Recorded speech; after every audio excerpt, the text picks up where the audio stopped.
Hello, in this video I will cover the steps necessary for creating a mechanism for a standalone controller, and this mechanism will be a Gantry XYZ Gantry.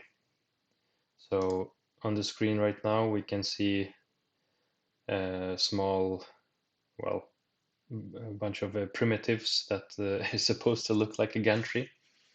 And we have a base and then the XYZ axes. So the first thing we do is verify that all of these primitives have a local origin set to 0. And we just go and take a look. Okay, you see here, this one doesn't, and neither does this, and neither does that. Let's see here. So we go to modify, set local origin, and then we just zero them out. 0, 0, 0. Why do we want to do this? It's because otherwise it will not work. No, but there are underlying explanations how RobotStudio works with transforms. I don't know the exact details, but this is how you do to avoid problems in the future. And then when each of these components has their local origin set to 0, we can continue with creating the mechanism. Let's call this Gantry, what's it, standalone controller Gantry XYZ. The type shall be a robot, and then the links, we create them as normally you would in RobotStudio. XYZ, press OK in this order, and the joints, we make them prismatic, and then we want the x-axis to move along the positive x direction, so we just set the first position to 0 and the second to 1, and this will create a direction. Basically, you're defining a vector direction with these values. They do not need to be exactly as they look in the station or anything. Just 0 to 1, direction is 1. The minimum limit is 0. The maximum limit can be 1200, and then we try it. Okay, it looks okay. We press apply. The second one is also a prismatic one. We set it to 0, and this is the y-axis, so we set 0 here and -1 here on the y. This is important for the mechanism which will work with a standalone controller. The y-axis has to move in a negative direction. As you can see, it has to move against the, in a negative direction.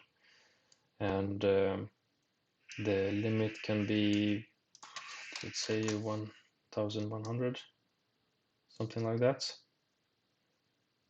Apply. The third one is the z-axis, and this one will also be moving in a negative direction. Let's say it can be 100 maybe. Okay, that's a bit low. 200. Okay, 250. All right, that looks okay. And we press OK. And now we have created our joints. And then we continue to create the frame. This is the attachment frame also a tool 0 frame, and we want it to be created here, and it has to be flipped around the x-axis 180 degrees. Why is that? Well, if we take a look in the trusty manual, we see here that the tool frame, or the attachment frame, or whatever frame you want to call it, the F frame, the Y has to be pointing in the negative Y direction in the world, as you can see, and the Z axis pointing down, and X in the X direction. So I believe that we have correct orientation here. We press OK.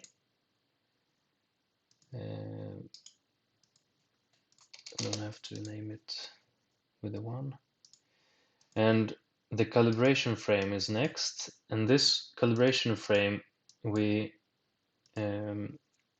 make it so it belongs to the last joint, and we set the position to the same position as the attachment frame or the tool frame was, but we do not flip it around. We just make it like so. This is an important step, but do not set a calibration frame to 0, 0, 0, because then it will not work. And then we just compile the mechanism, and we close. And from here on, we can continue to create a controller. We can select new, wait, actually, let's just save it as a library, like so. Then we can remove it. Then we create a new controller. Actually, let's go to the controller tab. We go to installation manager, and we create a new controller from here. And just press the plus, SAC, Gantry, XYZ,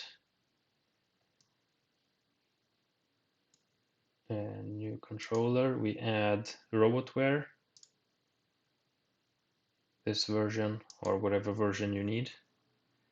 Then we add the standalone controller. It's a good idea to have these two match in versions. We take next and next.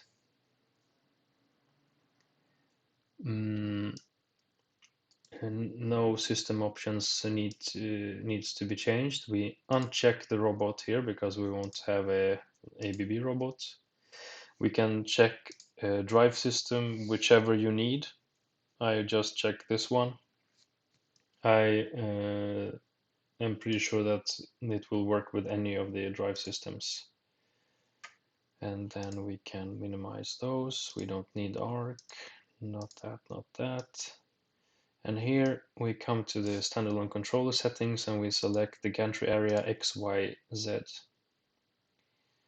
And before we press next, we should go over the other tabs here and uncheck the standalone controller in all of them, like so. We don't have to touch any settings here. We just press next, apply, continue, and then we can close this one, and then we go to here, a virtual controller. We add a controller, and where did I save them? All right, so here we have it, and yeah, we can just press select folder. There's the newly created controller. Press OK. Now it should ask for the mechanism which we created before.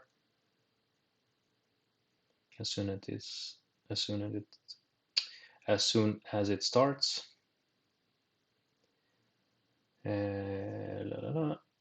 You must manually search for, okay, and we select this one, which was the one we created, and then it looks like it's in the floor. That's working as intended. Well, we can just set the position to 0 here and apply, and we want to move the task frame accordingly, and then we close, and if everything has gone as it should have, we should have a working gantry.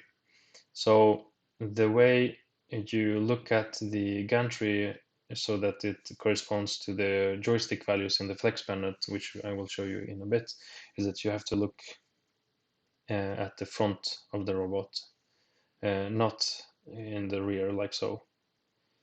Let's have a look. So here we see that the x-axis is moving forward slowly, the y is moving okay, and the z-axis is going down as well. And we should select work object here. And then we can go to the flex pendant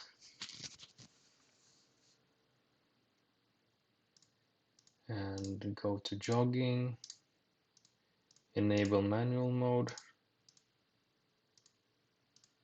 linear jogging, coordinate system, work objects.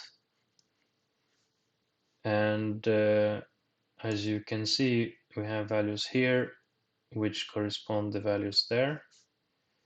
And let's see here, if we move the gantry in the y direction, it moves correctly, and it looks like it moves in the correct direction. Here we go in the x-axis, goes correctly in both, and the z goes down and up with the same values. Alright, that's how you configure a Gantry for a standalone controller. Good luck with your projects. Bye bye.